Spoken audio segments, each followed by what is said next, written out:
Election വന്നപ്പോഴാണ്. ആകട്ടെ, ഏതുമാകട്ടെ, നമുക്ക് കാശ് കിട്ടിയാൽ പോരെ, നമുക്ക് അപ്പം തിന്നാൽ പോരെ, കുഴിയെണ്ണേണ്ട കാര്യമുണ്ടാ? അതിന് വ്യാഖ്യാനിച്ച് പോകുന്നു.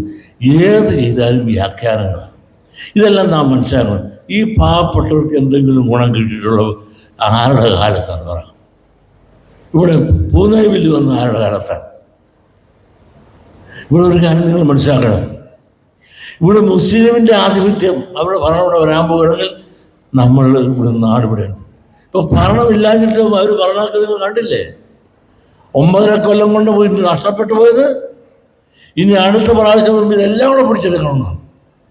അവരൊക്കെ ഭരണത്തിൽ വന്നാൽ നമ്മളെല്ലാം ആത്മഹത്യ ചെയ്യേണ്ടി വരും. മുസ്ലിം ലീഗ് എന്ന് പറഞ്ഞാൽ നല്ല പേരാണ്. അവർ മതേതരമാണ് പാർട്ടിയാണെന്ന് പറയുന്നത്. പേര് കേട്ടാൽ തന്നെ മുസ്ലിം കൂട്ടായ്മയാണ്. എന്നിട്ട് മതേതര പാർട്ടി എന്നാണ് പേരിട്ടിരിക്കുന്നത്.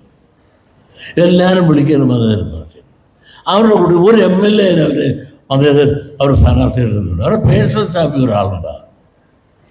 ഇവർ വർഗീയ പാർട്ടിയാണ്. ആ വർഗീയ പാർട്ടിക്കാണ് നമ്മൾ കുട്ടികളുള്ളത്. അവരുടെ കൂട്ടുപിടിച്ചിരിക്കുന്ന ഭാഗത്ത് ഏൽപ്പിച്ചാൽ നമ്മുടെയൊക്കെ സ്ഥിതി എന്തായിരിക്കും? അവരിരുന്ന കാലത്ത് ചെയ്തത് എന്താണ്?